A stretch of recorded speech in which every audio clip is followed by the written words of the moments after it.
Oh. Djeneba Djaba. Elle s'appelle comment? Djeneba Djaba. T'as dit quoi? Djeneba Djaba.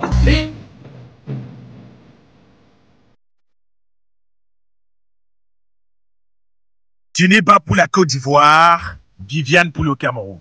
Une affaire de musique qui aurait pu être banale partout ailleurs, sauf quand il s'agit du Cameroun et de la Côte d'Ivoire. Deux peuples qui se ressemblent décidément à tout point de vue. Ils viennent de passer 2 décennies de clash, d'amour, de désamour, de fraternité, de convivialité et parfois d'animosité. Côte d'Ivoire, Cameroun ou Cameroun, Côte d'Ivoire, je t'aime, moi non plus. Une surprise, bientôt. Malox, de Bordeaux, les confrères.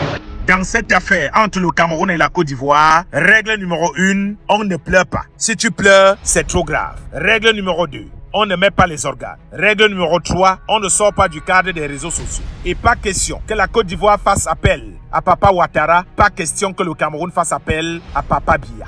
Chacun gère sur la toile avec le cardio et comme on dit au quartier, bat la terre. Il y a quel artiste en Côte d'Ivoire qui a plus de talent que de Bordeaux? Il n'y en a pas. Improvisation, c'est un chef. Inspiration, c'est un chef. Sur le plan renommé, c'est un monument. Quand tu es à Djeneba, tu t'en fous quand même Viviane. Viviane, c'est qui? Tout commence dans cette histoire entre Djeneba et Viviane quand Camille Makosso décide de prophétiser dans la vie de Debordo Likunfa. Il lui dit qu'il est temps pour lui de revenir dans les muets depuis la mort de Didier Arafat. Le célèbre artiste n'a plus jamais chanté. Il n'a pas fallu longtemps pour qu'il retrouve l'inspiration de son immense talent incontesté à travers le monde. Viviane, il m'appelle comme ça. Viviane, c'est toi qui m'as viré les poches. Oh, Viviane, oh. Viviane. Oh. Dans cet élan où il se remet en scène, il va se mettre en tête d'épouser Viviane, l'ex-femme de Prince Aimé. Mais l'ex de Prince ne peut pas bouger d'un pouce sans qu'elle ne soit dotée. Les frères de Viviane, au premier rang desquels Malox, Ténor et Moussik charismatique réclament les pôles longs châssis, les vins rouges et une enveloppe symbolique pour les patriarches du village. Tiesco dira à Debordo qui ne gère pas les affaires là. Eto nous doit toujours la dot. Mais Malox, le frère rebelle de la famille de Viviane, dira à Tiesco de dire à Debordo de venir dans la belle famille avec la dot. Sinon, s'il met les pieds au Cameroun, il va le taillam, comme on dit dans le monde du Kior. C'est d'ailleurs en ce moment que Ténor appelle son ex pour lui dire « L'argent que j'ai payé sans consommer, il faut donner à ton frère pour qu'il vienne doter Viviane. » Donc, en matière de mariage entre femmes camerounaises et femmes ivoiriennes, les compteurs sont remis à zéro. Ce qui veut dire que si Camerounais veut femme ivoirienne, il doit payer.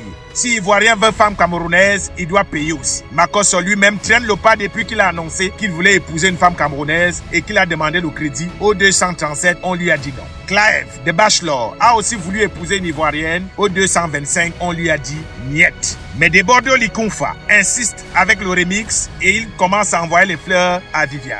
Malox, le frère rebelle de la famille, lui dira tout simplement « Tara, s'il te plaît, passe par la porte centrale. Arrête de venir cogner par la fenêtre de la chambre de Viviane. » Debordo, fatigué des menaces de Malox, il décide d'appeler l'ex-mari de Viviane en direct, Prince Aimé, par appel vidéo pour le voir. Ce sera donc la toute première fois depuis que la terre est terre qu'un aveugle fera un appel vidéo et tout le monde dira au continent Debordo a débloqué un autre niveau. Tu prends la chanson de Prince Aimé, tu ne veux pas lui montrer le respect. Tu l'appelles sur WhatsApp. Tu ne prends même pas la peine de venir le voir. Quel mépris! Tu ne peux pas faire voyager Prince Aimé pour aller enregistrer la chanson.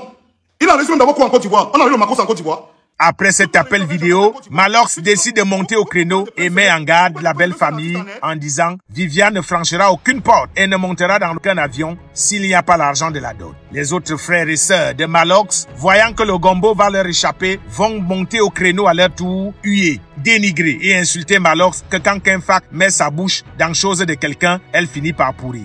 Debordo, fatigué d'attendre que Viviane prenne l'avion pour le retrouver en Côte d'Ivoire, décidera, avec la bénédiction de tout le peuple ivoirien, de prendre une femme ivoirienne au nom de Djeneba, à la malariée gonflée et bien emballée. Appelez Djeneba. Djeneba Djaba. Où sont la cara? Djeneba Djaba. Djeneba Bobaraba Yves. Djeneba Djaba.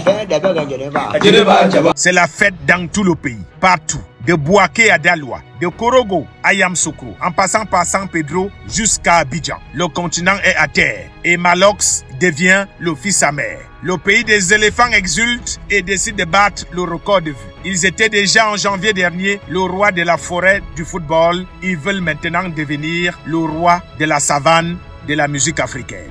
Le continent, piqué dans son orgueil, va demander à Malox de réunir 5 grosses têtes, y compris la sienne, pour venger le continent. Viviane, c'est toi qui m'as fait comme ça. Viviano, Viviane, c'est toi qui m'as vidé les poches. Viviano, Viviano, Viviano. Voilà donc le clip qui est dehors pour battre le record. Le feuilleton est en marche. Tout le monde se met dans la danse. Influenceurs, footballeurs, chanteurs, tiktokers, journalistes. On décide de surlever Prince Aimé jusqu'au ciel pour qu'il atteigne les 4 millions de vues en 24 heures pour recevoir un cadeau que lui a promis son manager. Ah, le continent. Ah, vous êtes une dégueulasse. Vous avez une dégueulasse. Dans ce match de record de vues, il y aura quelques tacles irréguliers, mais entre belles familles, il n'y a pas de rancœur. La vie, c'est ainsi. Entre le Cameroun et la Côte d'Ivoire, il n'y a pas de vainqueur ni de vaincu. Ça se passera toujours comme ça. Ça s'est passé pendant la CAN, ça se passe pendant la musique. Qui sait? Demain, ce sera forcément un autre sujet. Entre le Cameroun et la Côte d'Ivoire, comme disait quelqu'un, faut pas mettre ta main dessus, sinon tu risques de te brûler. Le monde appartient à ceux qui savent créer le buzz. Demain est un autre jour, Abimté, pour le moment. Quand on dit artiste là, le Cameroun doit t'adopter d'abord. Si le Cameroun ne t'a pas adopté, tu n'es pas un chanteur, tu es un plaisantin.